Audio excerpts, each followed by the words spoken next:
Today, on Inevitable, our guest is Maria Robinson, outgoing director of the Grid Deployment Office at the U.S. Department of Energy. Since taking this role in 2022, Maria has directed $22 billion in federal funding and worked to catalyze the development of new and upgraded electric infrastructure across the country. Maria and I had this conversation together in person at the recent Deploy conference in Washington, D.C., which was put on by the DOE. We discuss her background, the role of the Grid Deployment Office, and some of the initiatives she's taken on, the complexities of how the U.S. electric grid is organized and governed, and hot topics including transmission, interconnect queues, permitting reform, and grid resilience in the face of extreme weather and climate change. But before we start, from MCJ, I'm Cody Sims, and this is Inevitable. Climate change is inevitable. It's already here. But so are the solutions shaping our future. Join us every week to learn from experts and entrepreneurs about the transition of energy and industry. Maria, welcome to the show. Thank you so much for having me, Cody. I appreciate it. This is the first time I've recorded where I'm literally sitting across the table from you. We're live here in Washington, D.C. at the Deploy 2024 conference. We're live in an empty conference room. You and I are doing this conversation by ourselves, but this is an incredible event. There are something like 1,800 people or something at the event? It's absolutely crazy. It's a ton of folks. I think it speaks to how invested everyone is in making sure that we continue some of the investments that have started during this administration and figuring out where private equity takes a lot of those moving forward. I mean, I have to admit, I booked this before the election to come here. I wasn't sure if I should still come after the election. I'm so glad I did because it's very clear that there are a lot of people motivated to continue to build, and the private sector is here in force, frankly. And I think there are many different energy challenges that we'll be facing that are extremely bipartisan. I have the great pleasure of working on the grid system, and the grid, I can tell you, transmission distribution does not care what color the electrons are. Well, why don't we start with a little bit of a description of your current role and the work you're doing at the Grid Deployment Office. Was that a new office that was created under President Biden, or has that been around? It is a brand new office. So after the bipartisan infrastructure law, also known as the IIJA, was passed back in 2021, this office started and I came on board in July of 2022. And since then, we've brought on about 130 folks and gotten, at this point, more than $8 billion out the door and awarded even more of that. There's certainly a huge need for investing in our grid. It's one of a bunch of new offices here. I think you've had Julia Sicardo on as a guest before, and she helms one of the other offices that started around the same time. And it's great. We're tackling new challenges. And what's the mandate been? The mandate is to make sure that we are investing in infrastructure that we haven't for a long time. I liken it a lot to our highway system. Every year, they fund the federal highway system and we patch potholes. There is not something similar for our electric grid, even though it is just as important, maybe more important in terms of basic infrastructure and how people live their lives. And so we've been able to give out some significant grants as well as work on different policy measures to be able to build out our grid, but more importantly, strengthen it, especially considering all of the really intense extreme weather events that we've seen over the past couple of years. That metaphor is interesting because, as I understand it, the grid is much more complex in terms of regulation and also who's responsible for what than maybe the federal highway system. The governance system is a lot more complex than just dealing with the Department of Transportation in your state and the Department of Transportation here in Washington, D.C. So it is a little bit more complicated in that way. A lot more complicated. Yes. I want to give our friends over at transportation a little bit of the benefit of the doubt here.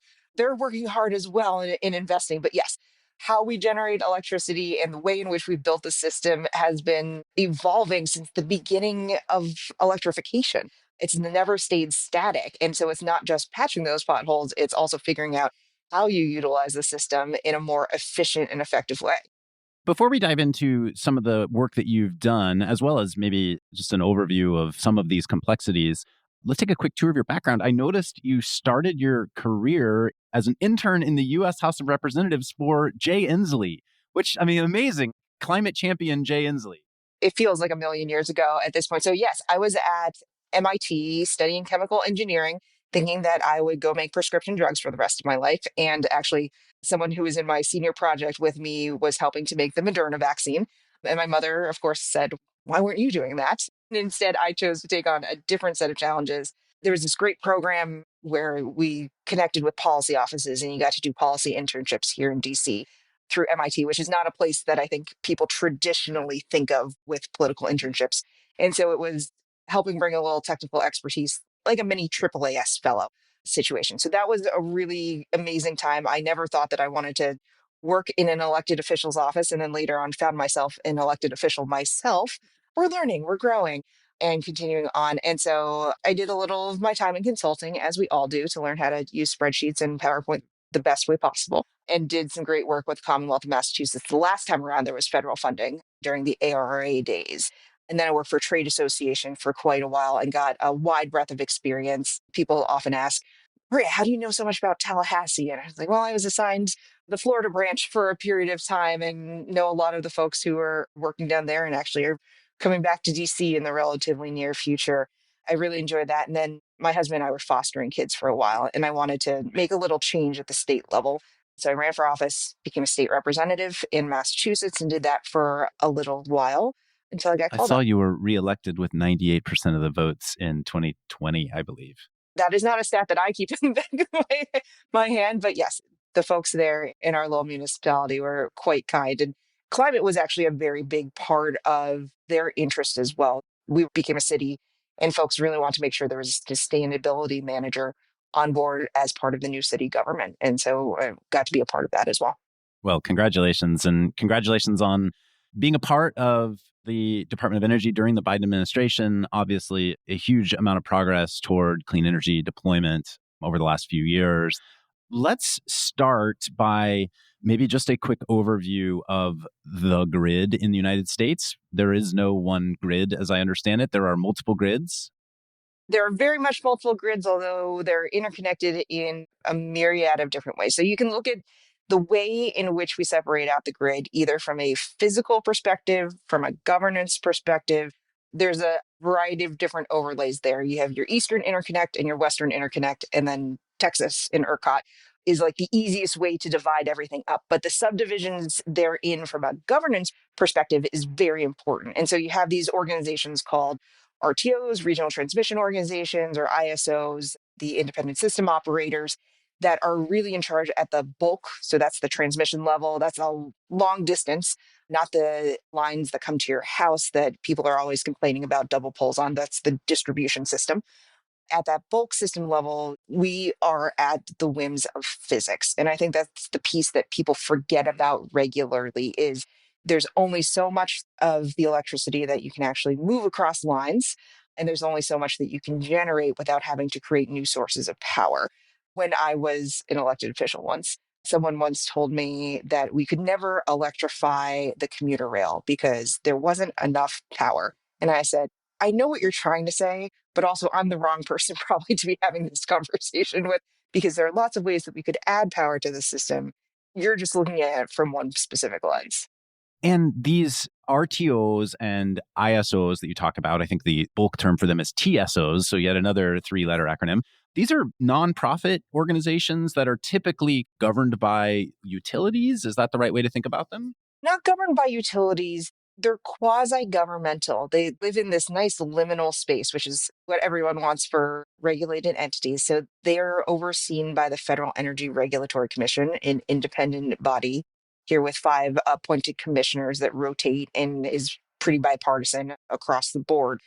And so they have to put in these things called tariffs, where they explain how much money it's going to cost for ratepayers and explain some of their different investments and how they interconnect new sources of generation and new sources of load and explain all of that in a public filing. So it's really important to have that level of transparency And then, of course, that happens again differently at the individual state levels. What can be really hard is utilities can cover multiple different states. I live in Massachusetts. We're covered by Eversource. Eversource also covers other parts of New England and Connecticut. So you're dealing with interstate commerce on top of everything. Exactly. And you're dealing with some parts of it are interstate, some of it is intrastate, and working through those regulatory pieces can be really complicated. Historically, how have these transmission lines been funded? Who actually pays for them and who owns them? Sometimes in certain places, the utilities own them. Right now, we're seeing a real boom of merchant developers coming along and creating the lines. Whether they choose to sell them off to a utility at some other point in the future is to be seen. And so when you're developing transmission, it is a process. It is sometimes hard to explain to folks that it's a really thoughtful one where you have to bring together not just a significant amount of capital. We are talking billions of dollars per transmission line, but then you have to be able to work through these arcane regulatory proceedings on the other end, in particular around permitting, which can be really complex. In oil and gas, I think of these big midstream companies that own the pipelines, like a Kinder Morgan or something like that. Is there any such equivalent in electricity? Not exactly. And part of what makes this even a more complex system is there isn't sort of a single entity that we look at that's national in scope. Instead, we're looking at a variety of smaller folks. And this is something that we've actually come to better appreciate is difficult in supply chain conversations. Every single utility is trying to secure supply on their own, which means that their overall orders are not as large as some of our fellow utilities that we see in, say, Europe, which are fully nationalized. Some of that bulk purchasing, we have to be better organized on the ground in order to make sure that we're getting the best deal for American ratepayers. How has the continued increase in renewables changed how we think about transmission design? There's a couple of different ways to think about the increase in renewables. I was an elected official, got yelled at about things that were not in my purview, and especially things that cost a lot of money.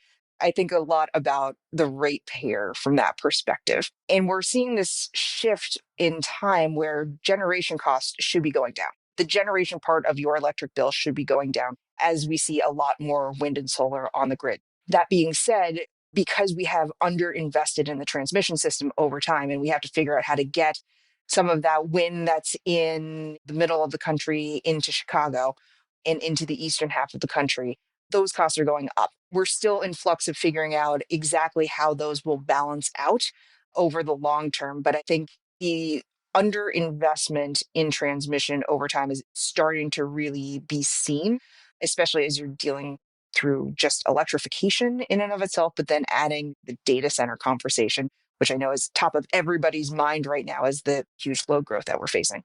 In a fossil fuel power grid where you're using natural gas or whatever, the plants are relatively near the point of consumption of the power. And so the cost is in generation, less so in movement of the electricity. Whereas potentially in a renewables powered grid, your generation is happening somewhere away from a population center, like a big wind farm. And the cost is less about the generation and it's more about building the infrastructure to move the power from where it's generated to where people need it. And I think what can be difficult is, unlike, say, pipelines, which are underground, so once they're built, people tend to forget about them. Transmission lines are very visible and incredibly important infrastructure, but the municipalities, the towns, counties that they run through don't always see the direct benefit immediately. So actually, Congress put together this program we call the Transmission Siting and Economic Development Program that we run that will allow for municipalities to apply for direct economic development funds. For a lot of them, it's looking at improving their water quality and so on in order to make sure that they're invested in the build out of transmission that's going Through their community. It's not necessarily even a NIMBY problem per se, because the local community may not be benefiting from these power lines. They're just passing through. They're going from eastern Colorado or western Kansas to Chicago. And if you live in Missouri, you're maybe not even benefiting from this new electricity. You're just seeing lines go across your property or something. And historically, that's been a lot easier to do that type of building. Now, everyone is a lot more conscious about space, a lot more conscious about historical value. There's a ton of federal regulations now around involving state historical preservation offices, and especially in parts of the West, you're dealing with tribal lands. You want to be extra sensitive there as well. And this is where I understand the four-letter acronym that gets brought up a lot in this context comes into play, which is NEPA, in terms of a lot of reviews that need to happen before a project can get approved and or can get funding. Is that correct? NEPA is certainly one part of it. So my new mission in life is to make sure that people understand that it's not just NEPA. So NEPA is the National Environmental Policy Act. And so that requires for any sort of big construction project, especially on greenfield, to do an environmental impact statement, which is a very lengthy and in-depth understanding of what all the different environmental impacts are: water quality, air quality, so on and so forth. And oftentimes requires a number of different parts of the federal government to work together. The Department of Energy actually doesn't issue that many permits. You're mostly dealing with the Department of the Interior, either Fish and Wildlife or Bureau of Land Management. If you're out west, those of us who live on the East Coast often forget that like 87% of Nevada is federal lands. And so you're dealing with the federal government in a very different way than you otherwise would. My new hill to die on is reminding folks that environmental permitting is not actually limited just to NEPA. There's a separate fish and wildlife permit that you have to get thinking about endangered species. And then there's the State Historical Preservation Office that you're working with as well. And they have a different permitting process too. So all these different pieces need to come together. It's one thing to do that for a solar project or for a wind project that's in one particular location. You know where it is, it's not going to change. It gets a lot more complicated when you're talking about hundreds of miles of transmission lines that have a right of way that might change slightly as you move forward, depending on what the terrain looks like. And so it becomes a much more complex process. And sometimes you can see that holding up the ability to build these projects. One of the things that I'm really proud of that we did during this administration that I would like to think will be continued is utilizing one of those obscure pieces of the Energy Policy Act of 2005 to make sure that the Department of Energy now can put a backstop on federal permits. So instead of waiting 10 years to go through that, we put a backstop of 2 years. And then the president has the option to actually issue those permits after 2 years just for transmission. So that's a neat new mechanism just to make sure that everyone's really organized. Is that the NITSE That's provision? not NITSE. This is the one we call CITAP for Coordinated Interagency Transmission, something and permits, but CITAP. And that's a new program that we got going. NITSEs are a whole different animal. And I think people will think about them a lot because it was a big mechanism used during the Obama era until they were struck down in courts. And so that's like designating certain parts of the country as national interest electric corridors. And that can unlock some funds. That's the actual acronym for NITSE, National Interest Electric Transmission Corridors. We love an acronym in government. There's one thing that I've learned for sure. If your transmission line is being built in one of those corridors, it does two things for you. One is it unlocks some money at the Department of Energy that was given at the IRA for a loan. And then at FERC, the other agency that does regulation, it allows to potentially backstop state permits. If state and local permitters are not necessarily issuing their permit or denied it, it gives them the opportunity to move forward. So these are the zones that the Department of Energy has essentially said it's really important that we build transmission in these areas. Absolutely. And we've done a number of studies and released them, one of which was called the National Transmission Needs Study. And if you look at the National Transmission Needs Study, the answer is that we need a lot of transmission almost everywhere. We were talking about those RTOs before, especially we call them the seams across the two RTO governance spaces. Being able to move power across them is really important. Is that the primary motive here? Is how do you create more interoperability between at least the Eastern and Western interconnects? Certainly. And so we've actually funded a couple of projects that continue to work across the different seams, one of which is the Joint Target Interconnection Queue between MISO and SPP, which are two of those RTOs.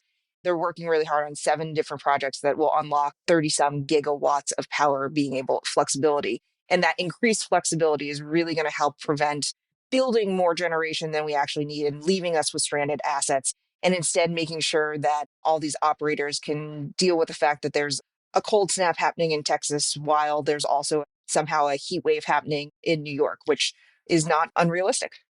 It sounds like you all have done a lot of work to identify where there needs to be new lines built out and to try to make the process faster or less onerous in those areas. Am I correct that it is still somewhat the Wild West? If someone has a project they want to build, they have to go through all the approvals, they have to do their thing, but it's a private market and people can do what they want to do? Especially in the West. Specifically, it is a bit more of the Wild West. So it depends. In certain parts of the country, you're more likely going to see your utility actually building out some of these lines. And then in other parts, you do have these merchants. I'm thinking of Invenergy and of Pattern and Invenergy's been on the show before. It was a good conversation. yes. And so they're all trying to figure out how to unlock different pockets of power. What we forget sometimes is that one of the biggest areas of congestion right now on the transmission system is somewhere between Arizona and New Mexico. And you might not think that that was happening, but they're building so much in Arizona right now as well. And so many people are moving there that there's a lot more need on the grid than there was 10 years ago. And folks definitely want to build their new housing units and make sure that they can hook them up to the grid really quickly. Hey everyone, I'm Yin, a partner at MCJ, here to take a quick minute to tell you about the MCJ Collective membership. Globally, startups are rewriting industries to be cleaner, more profitable, and more secure. And at MCJ, we recognize that a rapidly changing business landscape requires a workforce that can adapt. MCJ Collective is a vetted member network for tech and industry leaders who are building, working for, or advising on solutions that can address the transition of energy and industry. MCJ Collective connects members with one another, with MCJ's portfolio, and our broader network. We do this through a powerful member hub, timely introductions, curated events, and a unique talent matchmaking system and opportunities to learn from peers and podcast guests. We started in 2019 and have grown to thousands of members globally. If you want to learn more, head over to mcj.vc and click the membership tab at the top. Thanks, and enjoy the rest of the show. You mentioned the data center challenge. At the kickoff plenary of this whole event yesterday, one of the themes was, will data centers actually be the forcing function that causes things to unlock more quickly across all of this? I mean, the risk, I think, is that power that needs to go from, like you said, a wind farm in the countryside to a major city instead is used by a data center. How in the world does all this get planned for? Planning sounds very unsexy when we say, oh, we're making another plan, we're doing some studies, but it's so important to actually be able to model that in order to understand how the system is going to work. A lot of credit to the big hyperscalers. I think they're trying to figure out how they can have power. They understand they're not going to get it directly from the grid without contributing some more generation resources along the way. I think they're very clear about it. I've seen a lot of news articles about other data center developers who seem to think they're going to get it from the grid, and that is a little bit more complex for sure. That being said, it all comes down to cost allocation. This is where our grants have been really interesting. I said early on in my tenure at the Department of Energy, I'm not just handing out checks for free money. I want to know how it's replicable, how this is helping with the marginal costs. And a lot of the projects that we saw really needed someone to pay for the last 10%, where they've cost allocated all the rest of it out. And generation and load all knows what they're paying for, but everyone will spend 10 years arguing over the last 10%. And I was like, I don't want anyone spending 10 years doing that. We have to figure that out. And I do think that's an area where private capital can be really interesting in figuring out, is it worth it to pay that extra marginal percentage instead of having this project languish for a long period of time? That's a different use of capital as an accelerant than I've heard from a lot of DOE yesterday and today. A lot of DOE, I think, talks about DOE uses capital to essentially write down risk on technology and to then attract private capital in to fund something that has had some technology de-risked to it. I'm hearing you say this is an accelerant on efficiency almost. And that's the difference of the types of technology. We're the grid deployment office. We're doing transmission distribution. Yes, there are new technologies being considered. It is not in the same technological de-risking situation as hydrogen. This has been one of the things that makes us a bit of an anomaly with some of our peers here is We're not trying to create something new under the sun from a technology and an R&D perspective. What we're trying to do is figure out a new cost allocation mechanism, a new regulatory mechanism, something that utility commissions across the country can replicate because they say, oh, this person's using GETS and they figured out how to do the cost allocation mechanism. Oh, we can just replicate that. Everyone wants to be second in those types of situations. In the grand scheme of things, when it comes to utilities, our $22 billion is a drop in the bucket. They invest $26 billion in their system year over year, and this is our budget across 10 years. We've been able to do a tremendous amount of acceleration and creating new partnerships that didn't exist otherwise with a relatively small amount of money and making sure that folks are really thinking deeply about these problems. And so I think that there is potentially a role for private capital to do the same. When I hear about the overall state of the grid, I hear about the challenges of getting transmission built out. I separately hear about backlogged interconnect queues. Is that a separate thing, or is it just a different way of saying the same thing? It is a separate thing, but like everything in the grid, it's interconnected, pun intended, I suppose, there. So the interconnection queue is figuring out how you are going to add new generation to the grid. And it's incumbent upon these RTOs to figure out if I add this new solar generation asset in location X, is it going to cause reliability problems somewhere else? Their number one goal is to keep the lights on. Doing all these studies, and there are so many folks, including many folks who are investing that I suspect listen to this, they're coming out of the woodwork being like, oh, yeah, it sounds like a great time to invest in solar. But then it means doing studies on every individual one of these. FERC has come out with some new rules to help look at it. They call it a cluster study. So you're looking at them in aggregate. But at the same time, it's figuring out, again, this is cost allocation, who's going to pay for the upgrades. When we cut a ribbon on solar or wind, which everybody loves doing, former politician here, you forget that it has to connect to a substation and it has to connect to the grid somewhere. And that can only hold so much capacity. And that's what's sort of holding us back is figuring out, do we need to really uprate some of these existing assets or build new ones? And building new stuff is hard. And this is where I've heard of some new technologies that are coming into play, like reconductoring, I guess, is one way where you can take existing transmission lines and just allow them to have more capacity. This is one of those things that we don't think about as our local utilities running around doing work and doing some tree trimming in the area, which is vastly important, even though my neighbors complain about it year after year. They restring new lines every so often. There's been great technology advances. One of the things keeping them from adding more capacity in the past is they were really heavy. And you don't want those lines to sag. That creates different sorts of physical, mechanical problems. Now, a lot of them have gotten a lot lighter in order to mimic existing weight. And so you don't have to build new towers. The towers are the people shaped things that you see along the highway as you're driving down the turnpike. That is a big part of it. But that assumes that you're still trying to get power from point A to point B where existing lines are. It's a little bit of a belt and suspenders. You need to do that reconductoring. You need to squeeze every ounce out of the existing grid, but you're still going to have to build new in order to make sure that you can get some of those new resources online. You talked about some of the challenges of what happens if you have a heat wave in one place and a cold snap in the other, kind of all at the same time. Obviously, as we know, one of the challenges of climate change is just an increase in the amount of extreme weather events that are happening. How much of the work you do is focused on the resilience problem of the grid today? We've spent so much time just talking about how do we build out the grid we want to have, but how do we make the current grid that we have actually reduce outages and reduce challenges for people? That's been a huge part of what our office is doing is looking at that resilience angle. Plenty of folks have studied where the investments are. We understand that sea level rise is going to come up 20 feet.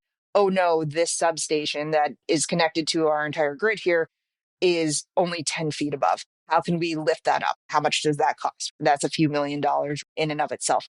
And so we've been funding different projects like that. One that I really like is in Louisiana. There's a project called the Hero Project. And it's basically to make sure that what happened during one of the previous storms never happens again, where one big transmission line went down and everyone was without power for a long period of time. Instead, they're going to set up these smaller regional microgrids. I wouldn't be shocked if we see something similar coming out of Western North Carolina in the relatively near future, because they ran into the same problem. We're relying on one piece of infrastructure. And if that goes down, you're in a really tough spot for a longer period of time. So that resilience aspect, no one's assuming that these are 1 in 100 events happening. These are going to happen on a much more regular basis. At this point, it's the local utilities who are making those decisions on, should I run a new line here or do reconductoring, or should I bury the line underground, or should I keep the line I have but install pay for battery storage to be installed over here because we know this is a high risk area that can't go without power. Is that correct? That is true. And so God bless our state utility regulators who are both trying to figure out how to make sure to do this really efficiently with the utilities and effectively, but also making sure that costs aren't going up precipitously. And it's hard because they have to take both the short-term view and the long-term view at the same exact time. If we're just looking at long-term investments, sure, we'd be able to have, they call it gold-plated grid. But at the same time, you need to make sure that you're still doing it in the public interest. And ultimately, at the end of the day, what is that balance of risk? And I think it's shifting. I think people have much less tolerances for having outages. I'm not extremely old, but as a kid, we used to have outages all the time and everyone just lived with it and it wasn't the end of the world. Now you have outages, you can't do online banking anymore and you can't even have access to your own money. So that's now become a place where we as a modern society are willing to accept it. It's interesting. It goes back to your point at the beginning, which is, in theory, the cost of generation should go down as we move to renewables, but the cost of moving electricity around is not going down. In fact, it's increasing right now. And we talked about the need to build out lines across the country, but it's also all these local resiliency initiatives as well that are contributing, I would guess, to the cost of moving electricity even inside an existing utility. A lot of local utilities are trying to figure out, again, how to optimize their systems. And they're doing a lot of building of transmission inside their own areas. But it's hard because you don't want to overbuild either. No one wants extra infrastructure that you didn't necessarily need. It's not like building an extra room in your house that you just never use. That is the complexity that I think a lot of utilities are facing here, as well as figuring out how much they're willing to invest. Utilities are relatively low risk entities overall, and a lot of them are investor owned. And so they're trying to figure out how to balance their own books. It feels like a whole theme we're hearing where there's this tension in our system between essentially local control and top down planning, which you've been living in the middle of. My specific perspective of folks who want a lot more local control, there are lots of folks who think that everyone should go to munis and co-ops out there.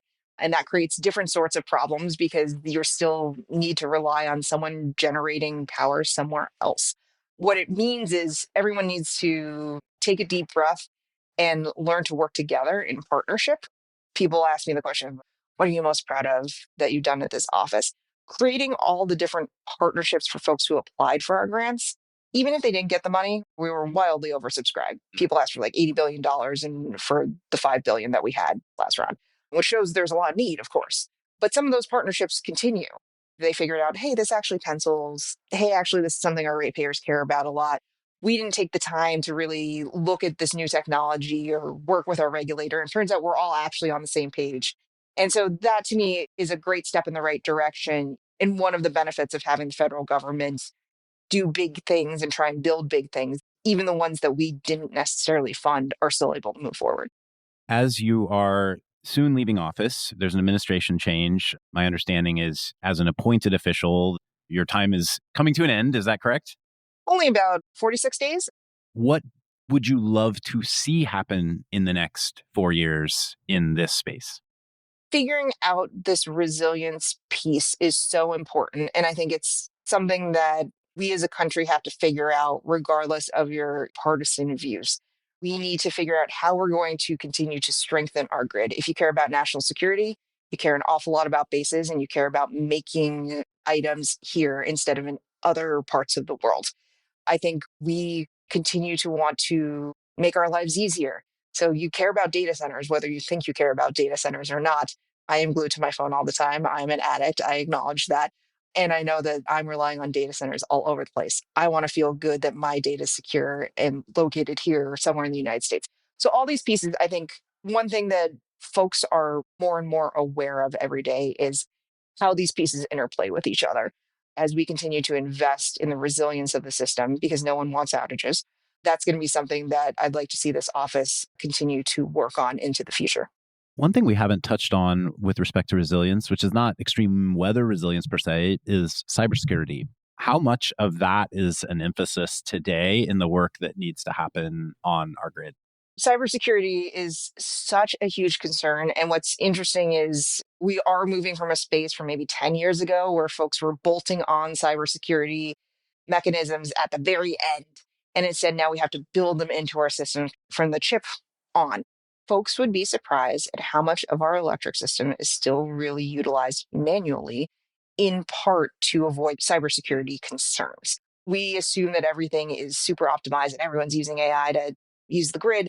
Actually, there's not a lot of consistency in some of the data platforms, and a lot of that is still done manually. I think there's, again, a sweet spot in between there. We've invested in some funding in a company called Grid Unity that's trying to help bring everybody up to at least a mid 2010s speed, I'll say. And so not everything is done quite as manually back and forth over email. And instead he's looking at data platforms. So there's a lot to be done on the cybersecurity front. I think everybody is much more aware of attacks, both physical as well. That's a separate thing now for us to think about too. I'm hearing you say there is work to be done on cybersecurity, but it's actually work that needs to be planned for in order to move more of grid management to a software-based system in the first place. It's all about that planning, Cody. We've heard here deploy from a lot of great leaders of utilities who are thinking really hard about this and understand that they can't just keep operating the same way that they have in the past.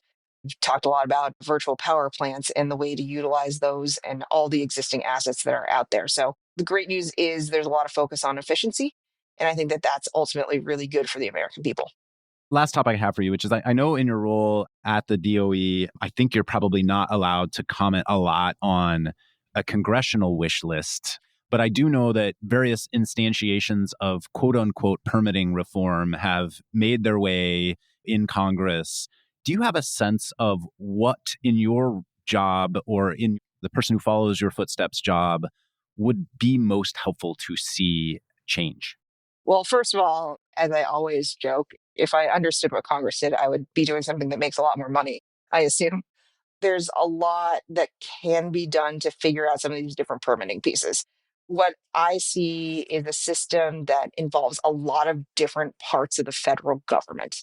And the more different parts of the federal government you involve, or any government or any bureaucracy anywhere, that's not unique to DC necessarily. Sometimes the harder it can be in order to actually build something. And I think it's just a question of whether the goal is, do folks really want to build something? And that's why we're taking this two-pronged approach of VPPs and gets and reconductoring and using the existing grid while trying to tackle this larger permitting question. That being said, there's only so much that Congress can do because a lot of the issues are happening at the state and local level. And that is an education piece of helping people understand, because no one wants to go to a city council meeting and get yelled at about permitting for a transmission line if you don't even really understand what transmission is, what it does, or what the goals are, or how your municipality benefits. So I think there's a lot actually to be done at the state level to continue that out. And some states have transmission authorities. And I think that that's a great way. And some state energy offices are working on education there. And that will make a big difference.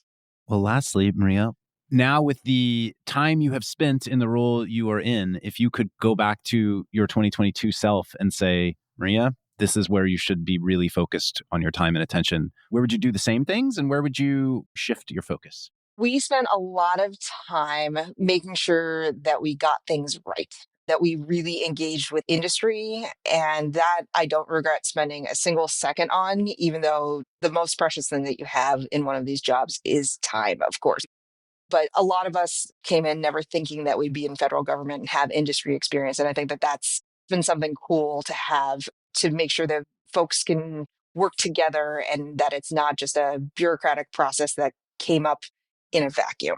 So that's something that I would do again in a heartbeat, a million times over. The other piece is, I think we still need to keep pushing on interregional transmission. We've tried with the tools that we have. There's limits to that with congressional authorities, but I think continuing to explain to folks why that's so important is something I would want to spend more time with, and given the opportunity at some point in the future, would like to continue doing. Any last comments you want to make for our listeners who may be a range of people at large hyperscalers, project financiers, startups, a whole host of people trying to build in this space. Don't forget about the grid. You can't build something just in isolation. You really have to think about all of these different pieces. There's so much complexity to it, but you can do it. We've been able to see that. We're seeing great projects being built right now. It is possible, but sometimes you're going to have to leave your initial vision and your ego at the door in order to get things done. But if you do, you're going to achieve great things. And I would assume start early. Yes, absolutely. Maria, thank you so much for your time. Thanks for your service to the country, and can't wait to hear what's next for you in the next month and a half. All right. Appreciate it, Cody. Thanks so much. Inevitable is an MCJ podcast. At MCJ, we back founders driving the transition of energy and industry and solving the inevitable impacts of climate change. If you'd like to learn more about MCJ, visit us at mcj.vc and subscribe to our weekly newsletter at newsletter.mcj.vc. Thanks, and see you next episode.